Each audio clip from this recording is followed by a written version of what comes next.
Hey Body Buddies, I'm Kristy Jo, and I want to answer some questions that were asked about meal timing around the workout. So the question was, well, one of them was, why do we need to eat a meal an hour before the workout? So many of you who've read my book, The Power Foods Lifestyle, know that that is a recommendation I make.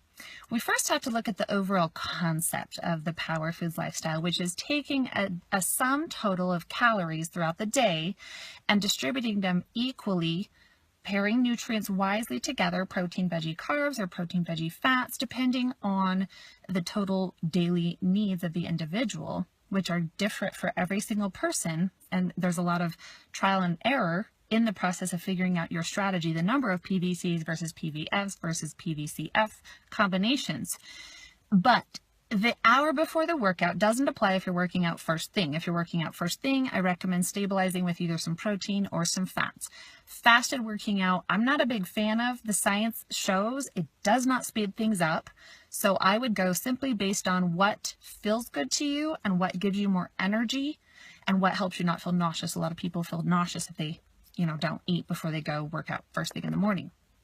So later on during the day, our small frequent meals, eating 2.5 to 3 hours, should stabilize our blood sugar, giving us nutrients we need. Now remember that the total bulk of what's in these nutrients, if we're hitting peak ranges, which is a certain criteria for our proteins, our carbs, and our fats, those are what add up to our daily total calories.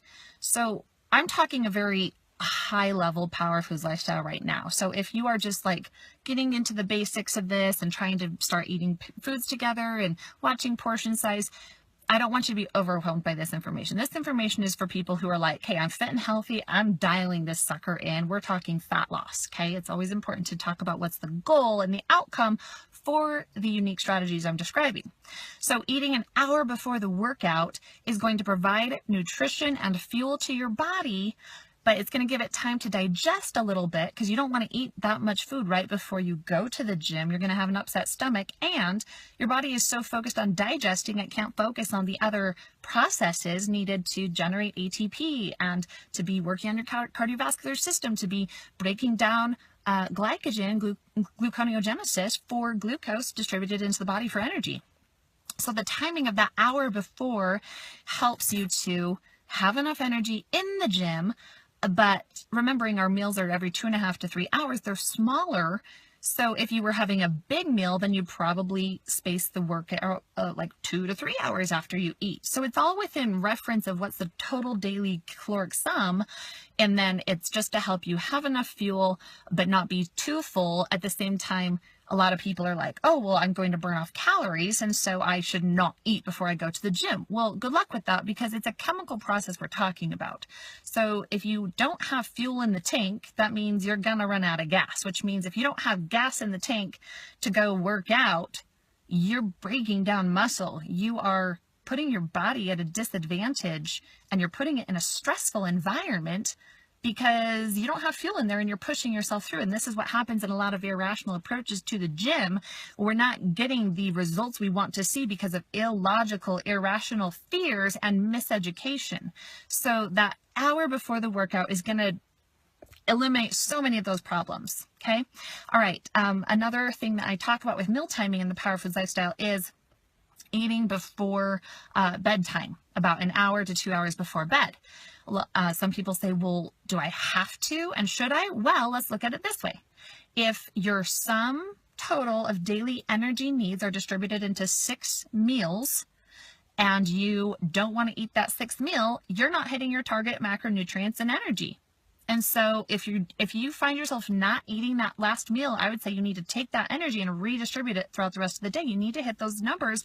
Otherwise, your metabolism is going to adapt to lower energy intake. Over time, that's a problem, because if your body adapts to lower energy intake, that means it's going to take less and less calories to put you in a deficit to lose body fat. And it's going to mean if you overeat, that's going to put you in an environment for more fat storage. So we always want to make sure we're providing our body with essential nutrients it needs for the phase of fat loss, maintenance, or gaining or reframing, bulking that we need at the time. Most importantly, though, is that hour and a half to 2 hours before bedtime. So many people have been told year after year that eating after like 7 o'clock is bad for them. It's gonna all turn to fat. Not true. It's all a chemical environment and it's all variable. Every single person, I would say, let's hear your story. What's going on in the full picture? What's the full spectrum going on here? Then I can tell you if that is actually true or not. So the problem is nutrition is an extremely complex topic, very individualized, and the public is trying to teach it in a way that people can understand, but until an individual is willing to go into the dark places and actually learn the science of what's going on, they're gonna hear these blanket statements and be more and more confused. So to help beat that, I don't tell people there's a cutoff time. Do you know how many people that I work with who work graveyard shifts? Yeah, am I gonna tell them don't eat after 7? Anything you eat after 7, you're gonna get fat. No. For a traditional person who's going to bed around 10, 11, or 12, if you're having dinner, do I want you to go that long without eating again? No. And let's also look at what are the traditional things people eat in the evening is going to be garbage. Ice cream, cookies keep coming to my mind. Okay, I mean, you know what I mean. It's snack foods. So I want you to pull the processed carbs out and I want you to focus on getting another nutrient-dense meal in there. Studies show when we have proper fats in the body in the evening, it helps to reset hormone levels. It helps to build better sleep cycles, restore memory cells better, it releases the hormone cholecystokinin, CCK, which helps us feel full.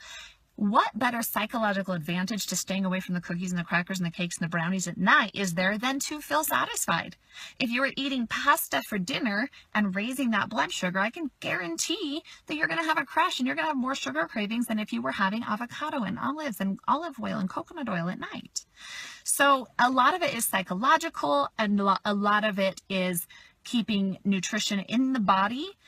Especially when we're in a cutting phase and we are putting ourselves in a caloric deficit, you are pushing your body into a little bit of a stressful environment. So it can use up some stored fuel for its energy needs. Now, the meal timing helps with that. It's like push it to that point, eat. Push it to that point, eat. So you're staying just ahead of it. And so if your meals are small and packaged in that way, then your body should be pushed to that stress where you actually do need the meal. If you don't find yourself needing the meal, then we should probably look at, do we need to distribute the energy earlier in the day when you might need it more? Like maybe you package that around your workout. There's so much adaptability to the Power Foods lifestyle that we need to be willing to work with. So each of you who are learning the Power Foods lifestyle, please remember everything I teach is a principle to be worked into your life. You've got to play with it. You've got to step up to the plate and say, how can I test this principle and how can I rework this principle to work for me? So I hope that helps. Last but not least is the question of, okay, if I eat my meal and then am I not supposed to like do anything overexerting before my workout?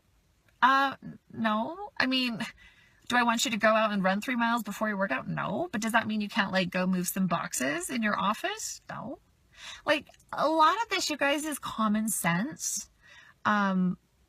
It's eat your meal and live your life. And, you know, if you're working, awesome. If you're cleaning, awesome. I mean, I just don't want you like doing plyometrics and thinking that that's like your pre-warm up and then going to do your workouts. I don't know. I feel like sometimes whenever we ask really complicated questions, it's usually we're missing or we're lacking some of the fundamentals first.